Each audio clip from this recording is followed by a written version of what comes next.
The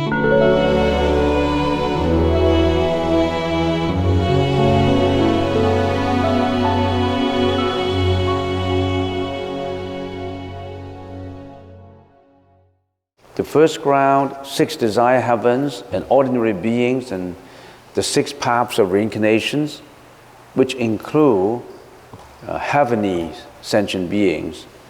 So in the first ground, all the 5 consciousnesses function. That is the eye, the ear, the ears, the nose, the tongue, and the body. And remember, this body is not just the body of touch. This body includes the brain, the heart, the liver, the spleen, everything inside the body, and its interaction. It's interaction. It's an aggregate of all you, physical you. It's not just a body of touch. The meaning is more comprehensive than just the body of touch. So that's the first ground. The second ground is the first dhyana ground, which is a much higher level. Our 5 consciousnesses only exist up to the second ground, the first dhyana. Even in the first dhyana, the tongue and the nose, they don't have to function. They don't have that anymore. Because only crude existent beings required the 5 senses. When you are in the second dhyana, or the third to the 9 grounds, they don't require the nose, the eyes, the body, all these crude organs anymore. So the lower animals require the crude organs like us. All those existing at the higher level, they don't require the food that we are eating. So in the 3rd, 4th, 5, up to the 9th, they don't require our kind of food. Our kind of food is the coarse kind of food. Their food is subtle. They don't need digestions and excretion. That's the coarse kind of metabolism. In the higher level, they don't need that. And you realize that in the 9th ground, they don't have even the 6th consciousness. Only the alaya consciousness left. In the 8th ground, partially the 6th consciousness and the full 7. In the 7th ground, partial of the 6th consciousness, which is the mano. Of course, that's what we are. We're talking about the 6th consciousness now. And the full 7 consciousness exists. Infinite space, partial 6, full 7, and in the 5th ground, partial 6, the 7th is full, 3rd, same. In the 2nd level, the full 6 exists. As you know that up to the higher level, all the senses do not function anymore. You don't require them anymore. Those are the coarse kind, not the subtle kind of interaction. So at the higher you are, you don't require all your organs. So the realms on which the consciousness arise, as far as the 6th consciousness that we're talking about now, the mano consciousness, exists from the 1st ground to the 6th ground. In all realms, the 6th consciousness exists, except 9th ground, they don't have any more. And from the 4th ground to the 8th ground, only partial exists. So do you know the realms on which the 6th consciousness exists? And then now let's talk about how does our 6th consciousness function. Remember the 6th consciousness, which we call the mano consciousness, and in ordinary psychology, we call it the thinking consciousness. In ordinary psychology, the thinking consciousness. And in the Sanskrit language, is mano vijnana, a Buddhist term. And how does the mano, the 6th consciousness, arise? It could arise simultaneously with the first 5 consciousnesses: the eyes, the ears, the nose, the tongue, taste, the tongue, the body. It could be simultaneous, and even in simultaneous, it could be having the same object, external object, or may not have the same external object. So it could be simultaneous, and then it is also independent of the first 5. The 6th consciousness, the mano consciousness, does not need the first 5 to arise. It could be simultaneous, it could be independent. For example, When would be the situations where your sixth consciousness is independent of the first five? When you are dreaming, night dreaming, or when you are daydreaming, when you are in samadhi, when you are in a trance of meditation. You don't need the first five consciousness. They don't arise. It does not arise with the first five consciousnesses. Okay, and sometimes the mano can reflect on the past, thinking about the past. Then they don't require the first five consciousness, independent of, or thinking about the future. So your sixth consciousness is extremely subtle and extremely active and extremely powerful because it does not require the first five to function. So your eyes, your ears, your nose, your tongue, your body consciousness, through perception, through the five sensory organs, react to external environments, and then it interacts with cognition, with modern psychology term, which is the mano, the sixth consciousness. And what does the cognition do? The thinking consciousness, which we are talking about now. We already have finished the first five, you know that. We're only talking about the mano, the sixth consciousness. It has various functions of the cognitive process, including interpretation, intellectualization, rationalization, analysis, investigations. All of these is done through the cognition process, which is the mano consciousness. So it's extremely active. All images of the past and the future, they all happen, they all function, they all get reflected into cognition. So in other words, if we get an example, that mano, the manager, other than supervising the first five consciousnesses, the salesman and the sales lady, and interacting with them, the mano can also dig into old file, archive files, and also do budgeting, and talks to directors, talk to the shareholders. It's extremely active.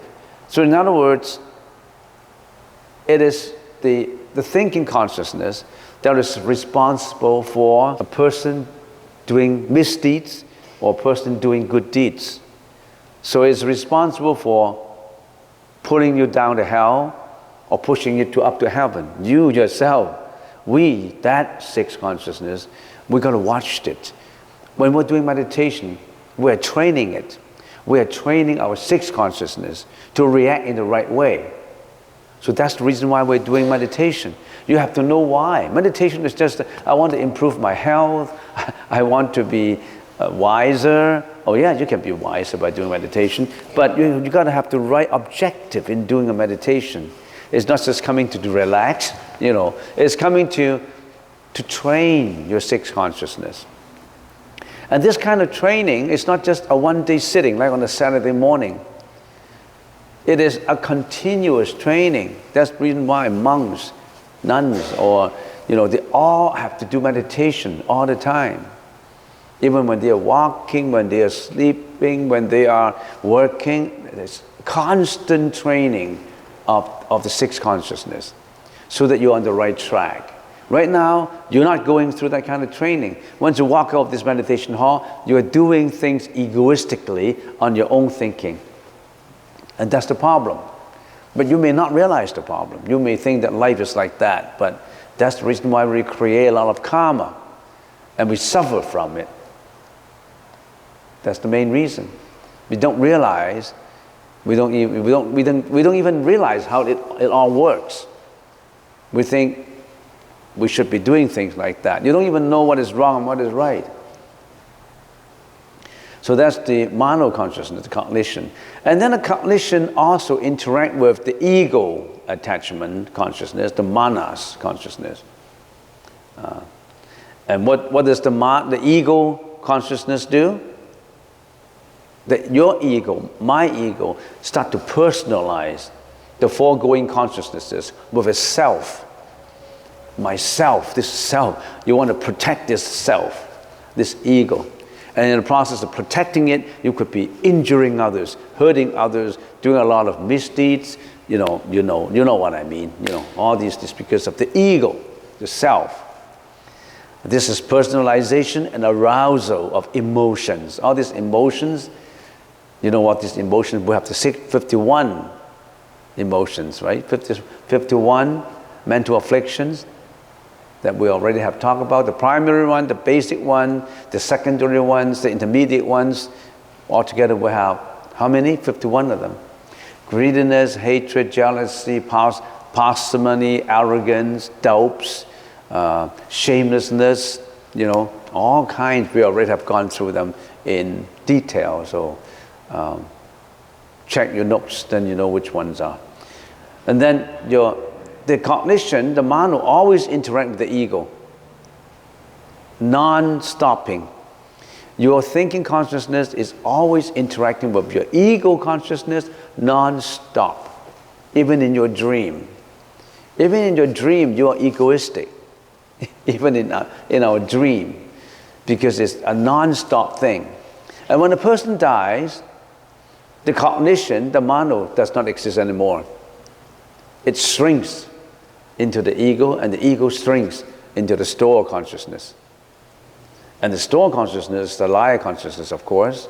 And if we use modern English, you can call it as a soul, your soul. But soul is not really the best definition for it. We already have talked about it. And when we talk about a liar consciousness, we'll get back to it.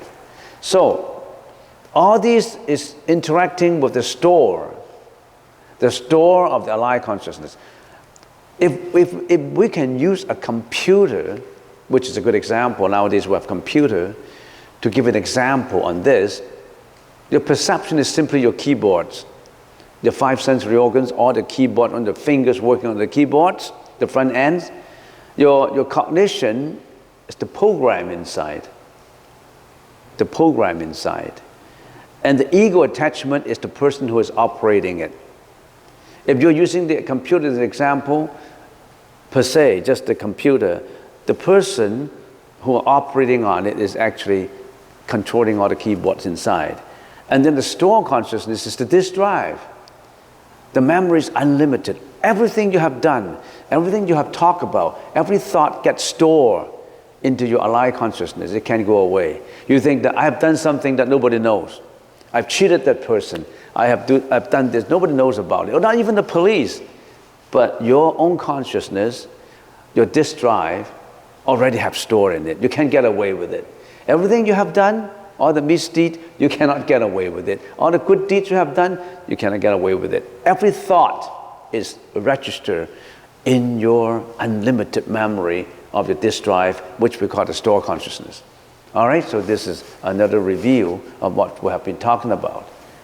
And then we say, okay, we already have known how the the mano consciousness function.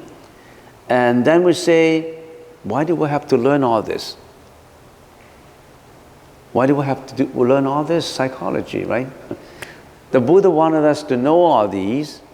The Buddha wanted us to know where the problems are, how our mind works. How actually the mind works out all these things. How the mind, because of a thought produces word, speech, and speech produces behavior and action. How does this carry all the karmic energy and it bounces back to us? The Buddha said this is what you should know, and then the Buddha, in volumes and volumes of teaching, introduced how to change this, how to transform this polluted consciousness into wisdom, into enlightenment, into nirvana, into a detachment from sufferings and mental afflictions and emotions. The Buddha has talked a lot about methods, how to do it. Other than just explaining what happened, the Buddha also say, how do we change it? How would it do better? How do we do it?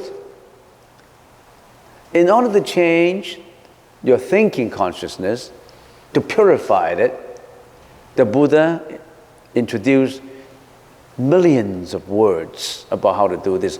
They're all in the Tripitaka, all in the literature of the Buddhist teaching. But there are 37 guidelines, reminders. These are just the broad, general guidelines. Because when you get into details to how to do it, you need to get into details of how to meditate, how to chant, how to think, how to observe your behavior, how to make sure that you don't get into the wrong deeds. All these have a lot of methods to it, but there are 37 guidelines which I would like to introduce to you, just the guidelines. And then in these guidelines, and you can work out from this guideline, from this compass. When you're steering a ship, you need a compass, right? When you're in the middle of an ocean, if you don't have a compass, you can't go anywhere. Especially if it's foggy, if it's at night, you need a compass. And on the compass, there are written onto it the 37 directions, guidelines. And let's examine these guidelines, see if we can do it in 15 minutes. Just the guidelines. To get into each one of these, you need a lot of explanations and actually practice, not just theory, but practice. Let's get into the 37.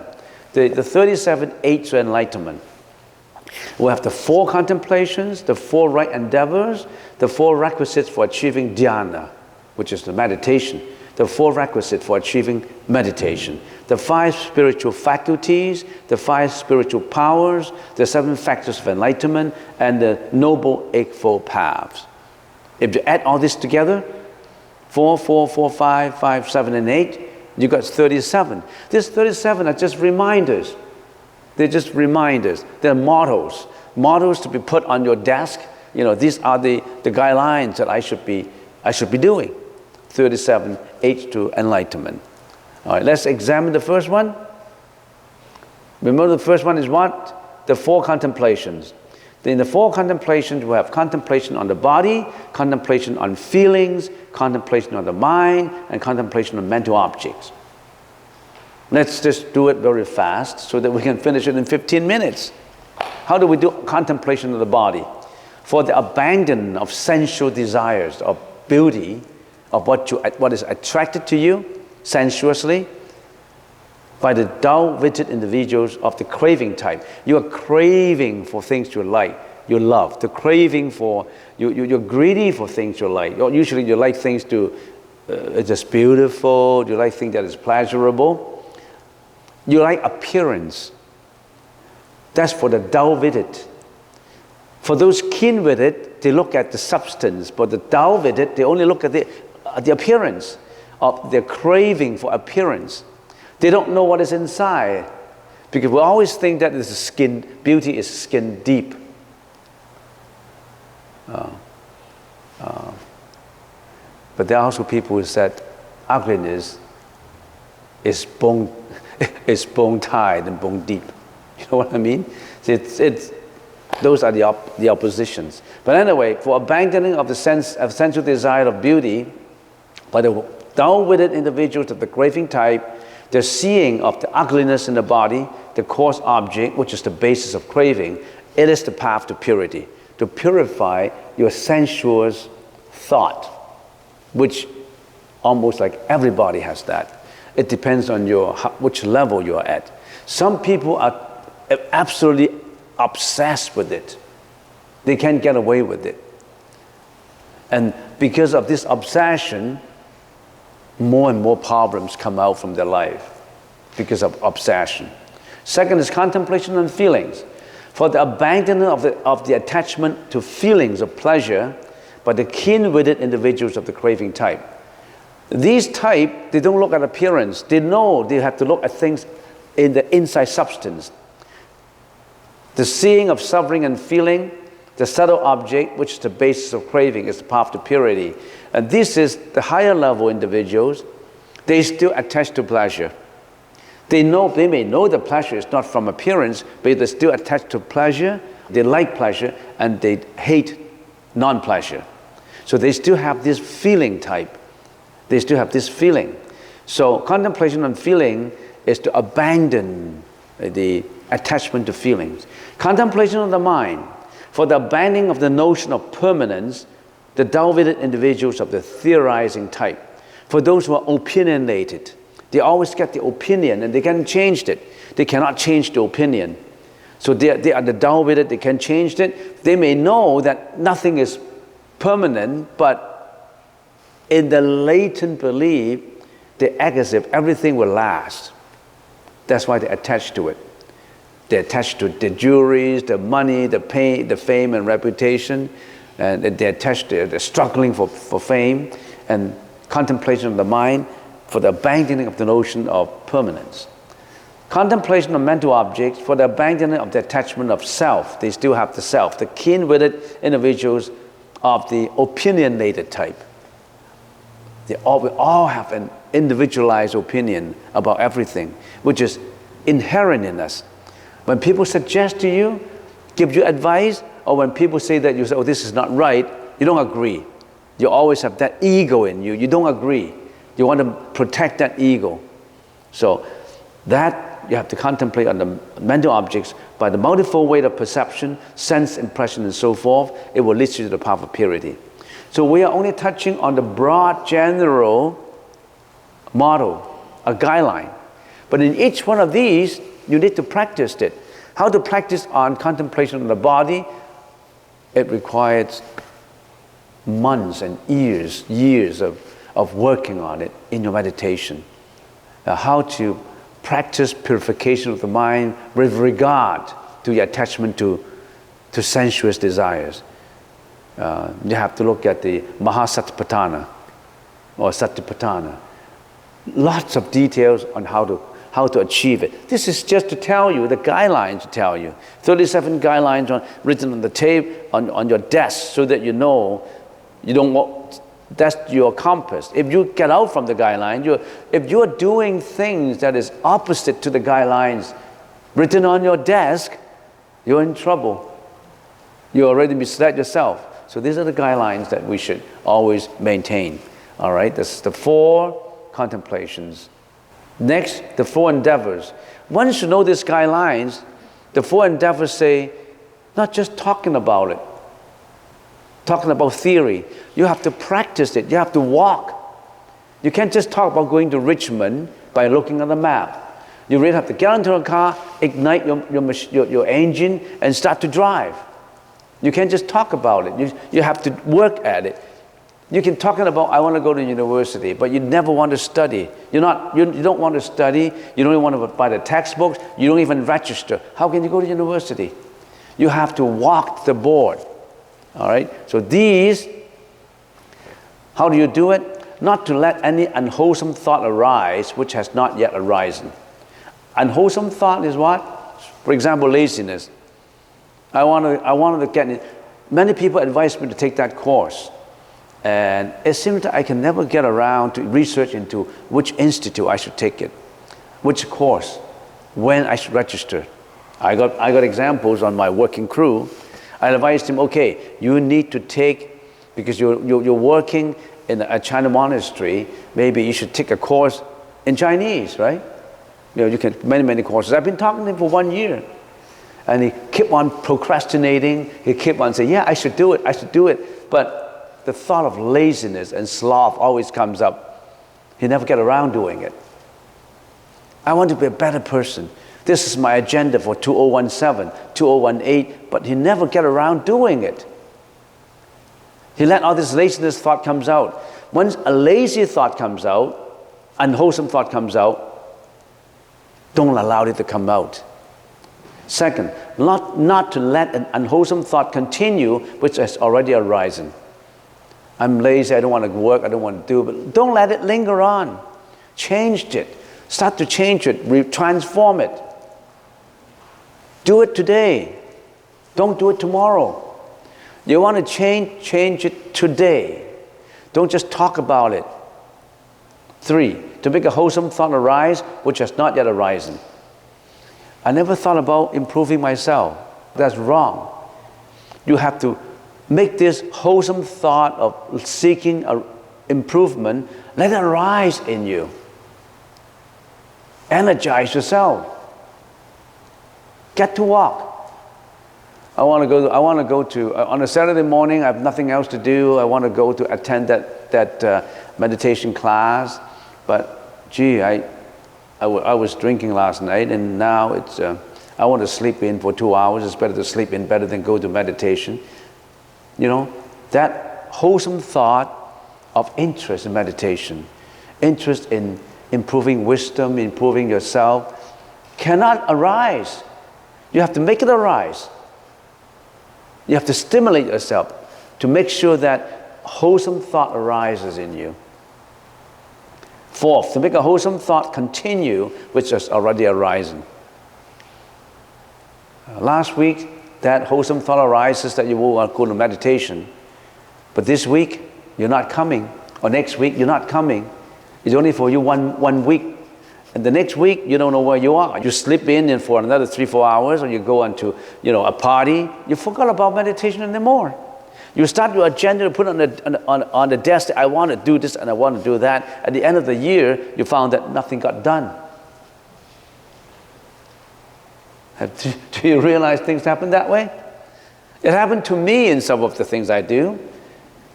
When I went to chapters that doesn't exist anymore. When I get to a bookstore, I want to search for the best calendar for 2017. I brought it home, and I wanted pages and pages that I can write on it. I put all my plans onto it, and by the end of 2017, when I flip onto it, I get nothing done. It's the same old me, like the same as what at the beginning of the year. That 4 right endeavors are to encourage you to push. People have to be pushed sometimes, but people don't want to be pushed. That's the deadlock between an employee and a supervisor. The supervisor wants to push.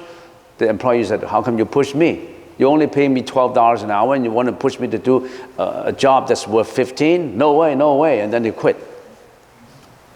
You see, that's what happened. Nobody wants to be pushed. You need to be pushed. And that push is not external. That push needs to be an internal push. An external push is not that effective to you.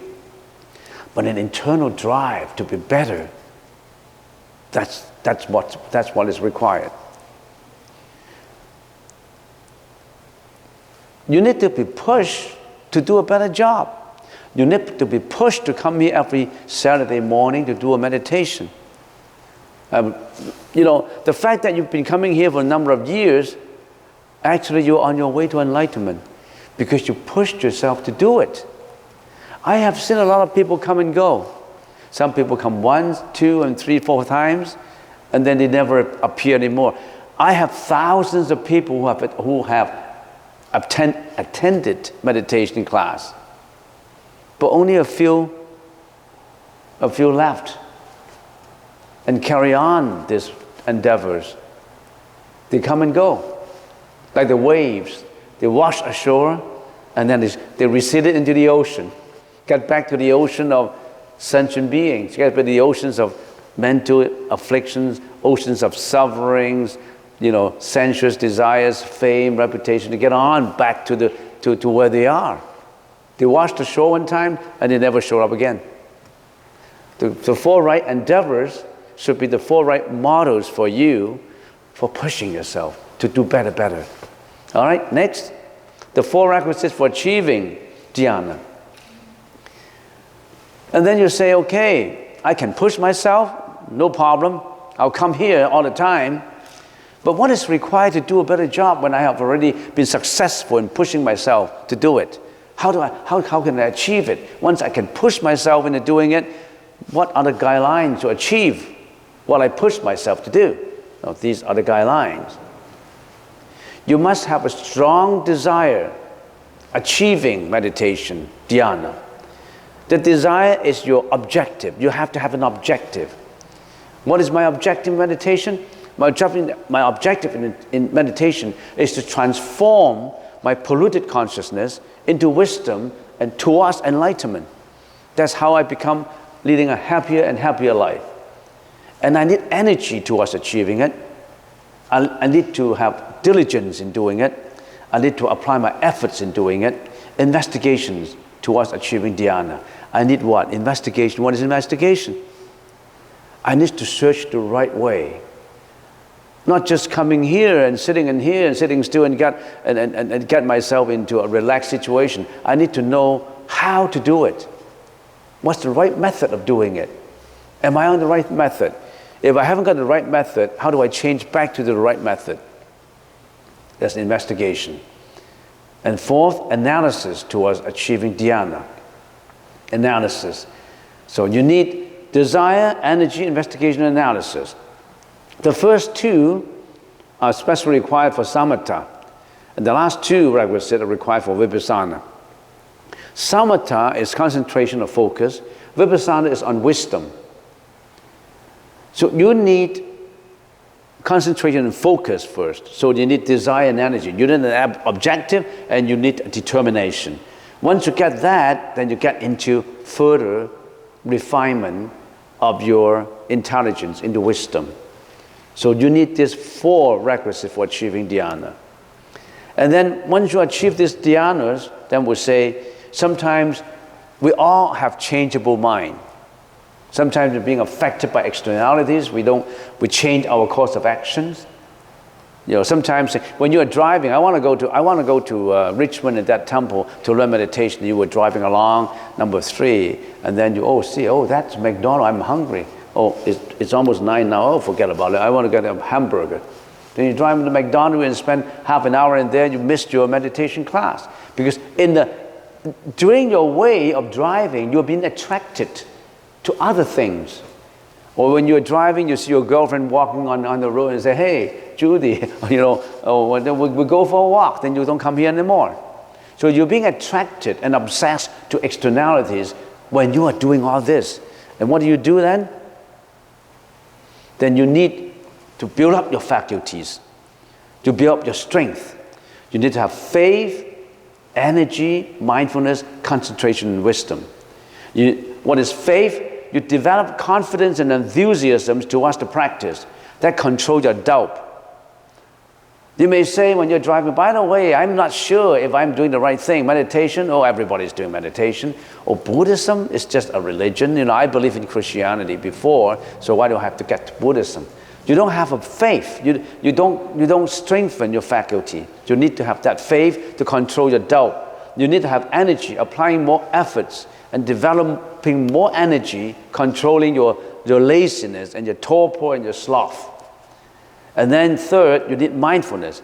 As one's energy improves, their awareness and mindfulness will naturally become stronger, improving insight and perseverance. You need perseverance, you need endurances, you need patience in doing it, and that's mindfulness. Fourth is concentration. When one's mindfulness of the present moment improves, when you can focus, the mind will naturally stay on the object, your focus becomes stronger and stronger, then that would control your distraction. Because when you're meditating, you could be distracted in a lot of other wandering thoughts. So you need that concentration. Fifth is wisdom. As the mind becomes more calm and still, wisdom is developed and they are able to see the true nature of things, controlling ignorance. That you are transforming your polluted consciousness into wisdom. Why do I have to learn consciousness? Why do we have to study the mind?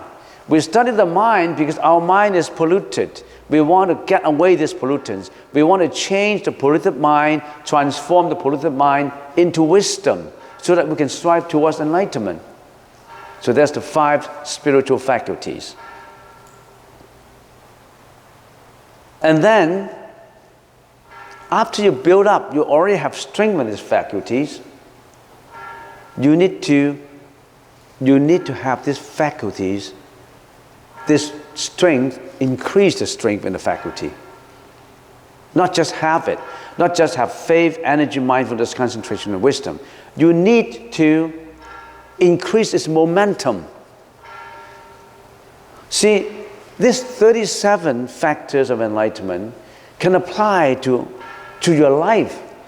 In everything you're doing, in your business, in your occupation, in your job, if you apply this faith, energy, mindfulness, concentration, and wisdom, you'll be the greatest employee or the greatest employer or the greatest person, a happier person, and you'll be successful in whatever you're doing if you apply these 37 factors of enlightenment. You can call it the 37 factors towards success in whatever you're doing. Not just in Buddhism, not just in meditation. It is a factor to success. So I always say that if a young guy in the early age learn about these 37 factors, he will be successful in whatever he's doing because he followed these models. He followed this guideline. He used this as a compass in leading his life. So once you have these 5 spiritual faculties, what do? You strengthen it. It's the same. It's faith, energy, mindfulness, tranquility, and wisdom. These are the same as the 5 spiritual faculties mentioned before. They are called powers here to emphasize that as the practitioner progresses, the 5 faculties interact with each other with the most appropriate balance and gain more momentum. In your meditation, sometimes your faith is depleting. Your faith is deteriorating. You don't believe in it anymore. You need energy and mindfulness to balance it. And you need to reinforce yourself. Sometimes your energy is failing because you have problems with meditation. When you have problems with meditation, you say, I want to give up. There are problems in it. When I meditate, today, when I'm meditating, I feel that I don't feel comfortable. Or, I've been learning Buddhism for many, many years, and I don't find any progress. He does not know that, sometimes you're on a flat line. Maybe you're at a juncture where, boom, you go up to a higher level. You cannot maintain your patience and your perseverance, and then you give up. So this is when the 5 faculties are interacting with each other with the right balance, and you gain more momentum. In whatever you're doing, sometimes you fail. It does not mean that when you follow all these, you will be successful in every count. Sometimes you slip, you fall. When you slip, you fall, what do? You just stand up, pick up the knapsack, continue to go. Continue to strive forward. You got to jump over the obstacles, the hurdles. When you're doing your 300, 600 meter race, you got to jump over these hurdles. You kick a hurdle. You don't want to say, oh, I can't go on anymore, and then you slip, you fall. You just pick up your speed and you go on to another hurdle. Once you get all the hurdles overcome, then you're right there. You're the first runner up. There's bound to be hurdles, bound to be problems, bound to be obsession, bound to be problems in what you're practicing. But you don't give up. How many times Thomas Edison gave up? In his autobiography, hundreds of times in his experiments that he wanted to give up. He failed in his lab, in his experiments. But he continued. He continued to jump over the hurdle. Every hurdle, he was able to overcome it. And when you can jump over a hurdle, when you look back, you feel happy about it. Because look, I was not afraid of the hurdle. I kicked the hurdle, but then I go on to another one because I bypassed it. I don't just stop in there. I don't just lie on the ground waiting for people to pick me up. I get up, put on my knapsack, and go on again. I'm looking for tomorrow. I want to continue. I'm 37 years old now. I'm getting myself nowhere. You're only 37. There's still a lot to do. I'm 56. I'm almost close to retired. My life is half, 50%. I'm not getting anywhere. Who said so? The future is always there. More hurdles to go through. Maybe you haven't gone through too many hurdles. You got stuck in there. Now you want to go to overcome those hurdles. Don't give up. Always increase your momentum. Always get the right balance and carry on.